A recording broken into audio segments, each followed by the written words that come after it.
So hopefully I'll make, hopefully I'll make at least level 10 in this video and start to show you guys sort of what your character will begin to look like. So it looks like we're gonna have a full, full advanced male set here. I think I might be clicking through these too fast. I'm sort of going on autopilot here because that's the way I play WoW. So I'm just gonna leave these up here so that if people want to read the description, they can go ahead and do that. There's some pretty sweet rewards from these quests, at least sweet, in our context. We'll finally be able to get rid of our ugly ass leggings and things like that. So I'm gonna sell some stuff to Crispin here. He sells herb pouches, which aren't very relevant to us right now, but are relevant if you ever choose to be a flower picker. Which, as I've said before, we're gonna keep the lumberjack's axe, even though it's no, we're not. Fuck that. Those better than what we're equipped? Yeah, they totally are better than what we're equipped. Pleased to meet you. I'm just doing some quick equipping, although they do look really ugly, but that's fine. Looks aren't everything. So we'll add our quest to our tracker and go looking for Maggot Eye. Yes. Who should probably be in this house right here, or patrolling around, or in there, but I'm pretty sure he's in this house. And we got some, yeah, you can even see, if you see on the mini-map, this skull that says, when we hover over it, it says Maggot Eye. That gives us a good, basically, that's our Navi saying, over here, hey! So we'll kill around them, because usually when it's a skull they tend to be a bit stronger of a monster. I'm not 100% sure. Maggot Eye used to be an elite, like way back in the day. When all there was to do was to get to level 60 and run Strath.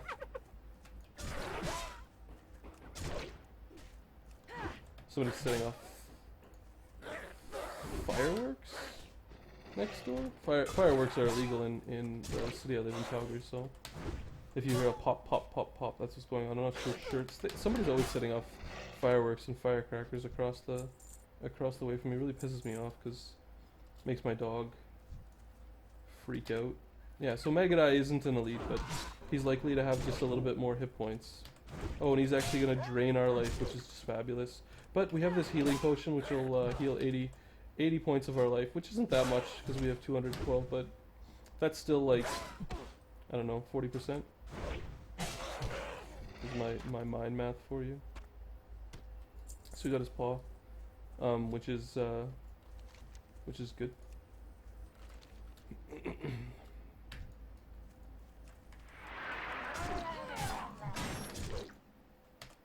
I was talking about, oh yeah, Maggot Eye being an elite. Yeah, that was back when before any expansions.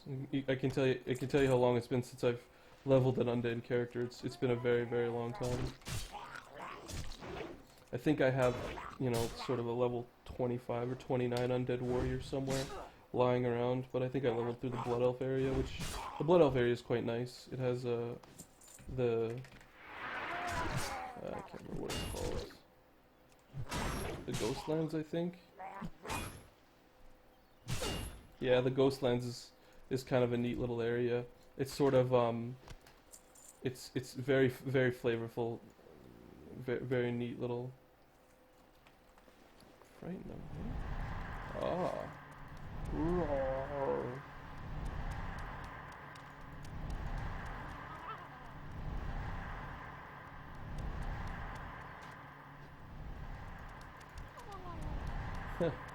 We're frightening their little babies. It's not very nice.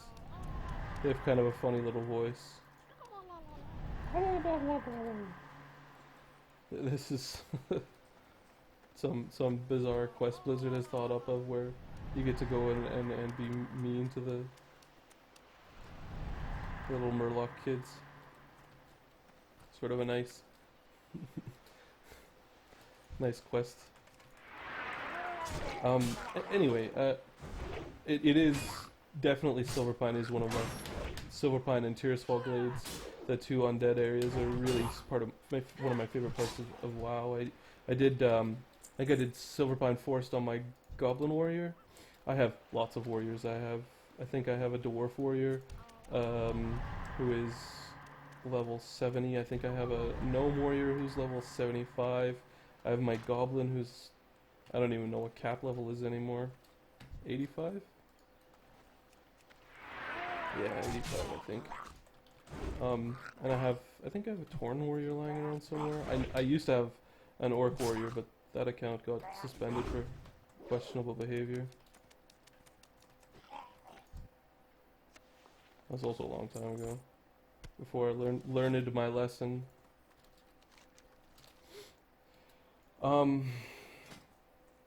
Okay, well, we're gonna go ahead and turn these in and hopefully get to level 10, but I I have a feeling we're not gonna make it quite there yet. You could see, you know, the sun trying to, or maybe the moon trying to shine through the green sky that surrounds sort of Tears Fall. Be seeing you. The funk that is this place. We're gonna take those leggings, I think. Yeah, leather belt, cloth belt, male leggings. Sure, nice little upgrade for us. We finally got over my derp. And we'll take the male belt and get rid of our leather belt. And some slumber sand, which is probably some mundane item that works on some boss somewhere. And back in the day, we used to use this newbie item on boss in Blackwing Lair. They were called a bag of marbles, I think. You got them in the human starting area, and you could use them on this really nasty boss who had a really high damage output and really created problems for a lot of warriors at that time. That's really old school. Blackwing Lair was a raid zone in vanilla WoW, pre-expansion. It was kind of a meat grinder. The first couple of bosses were pretty hideous.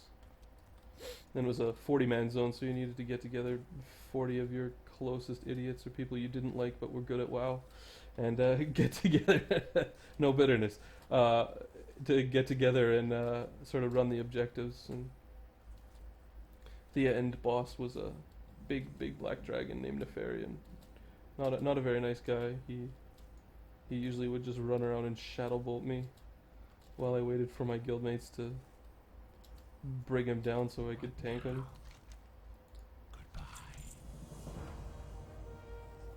And they gave us another... Oh, these are for boots. Never mind. I thought those were legs. Alright, we need to kill 5 wailing ancestors and 5 rotting ancestors. These guys there used to be these silver elites, which are sort of rare spawns that had this model in this zone. They used to always drop this stupid cloak, and you always thought you were gonna be like getting all this really nice stuff because you were killing a silver elite, which is like, I think the silver elites used to be on like a really long spawn timer, like they spawned once a day or once a week or something like that, and then you'd get it and it would be this like really bad cloak that had no stats, kind of like our cloak, and it'd always be really disappointing. I don't think it's been that way for a while though, but they might still be there. I think you fought them right down there. And truthfully, I haven't played WoW in a long time, so all this information that I'm able to tell you from like back in vanilla days, it's probably occupying the place where I should be thinking about, you know, other important things. I don't know what people think about. They don't have WoW to think about.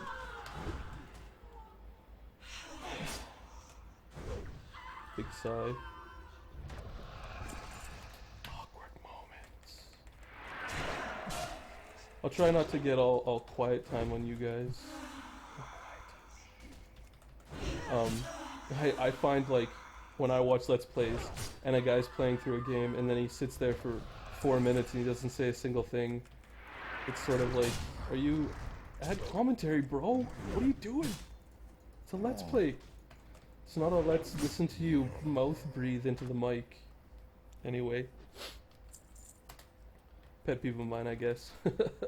So I ramble, which probably has its downsides, but I'd prefer to listen to somebody ramble than, as is evidenced by one of my favorite Let's Players, Grimmeth, who is the Lord Master of the Let's Play Ramble. He is awesomely verbose. The guy can really rip some yarn. He's very, I think he's very well known for that. And he has these fantastic moments where he just breaks out into a long rant about, usually pretty much about nothing, but it's always very awesome to listen to and a lot of fun. I guess I noticed that I should probably ask the people I had put on my channel as recommended channels if I could put them there. I didn't want to offend anybody, especially because I'm new to the whole Let's Play thing. So I've requested permission, and so far Get Daved, who has an awesome SimCity playthrough and an awesome what else did I watch of Get Daved?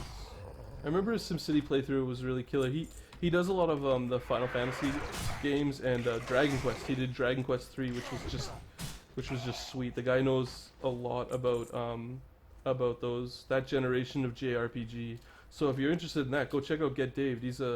I really like his commentary. He keeps it really clean. Not in the language way, but just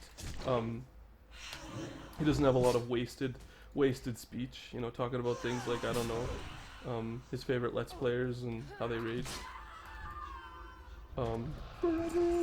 Anyway, Get Daves is worth checking out, and Variax, who's like really popular. The guy has thousands of videos, and Variax is sort of one of the truest non-pen and paper RPGers I've ever seen. The guy really knows how to roleplay and does a really good job with it. He plays like the Baldur's Gate and Icewind Dale games, so you guys should definitely check those two guys out. They're great, and I'm still waiting for requests from some of my favorite Let's Players, but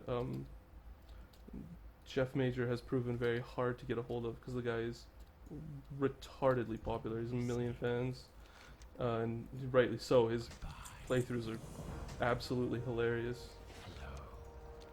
And he's got a really good sense of ethics that I really respect. So these are green. You can see the text is green of these items, and that relates to their rarity and also their power level. Green being the weakest of the magic items. So this hammer, which we can see here, is a two-handed hammer, and it gives bonus 3 strength. And I have a little mod package installed that called Rating Buster, which actually breaks down mechanically what that 3 strength gives to us. That's not important for you to understand right now, because I'm going to explain that, but he does have a sort of a magical and neat little reward for us, which we will gladly accept. With the elimination of the requirement for weapon skills, which you can see here, that we're trained in all these different types of weapons. You used to have to actually maintain that and actually spend time using the weapons before you would be skilled enough to use them with any sense of ability. Because they changed that, now we can just equip any weapon we want as long as we're allowed to use it, as long as sort of Blizzard has said, warriors should be using axes, daggers, fist weapons, maces, polearms, staves, swords, bows, crossbows, guns, and thrown weapons. Which is good. It speeds up the game a little bit, and it means we don't have to go down to Blasted Lands and fight these guys who were impossible to kill without a quest item. So you would just essentially leave your character auto-attacking them, and then go play Dwarf Fortress for 2 hours, come back and be like, oh hey, this is I'm done. I'm now skilled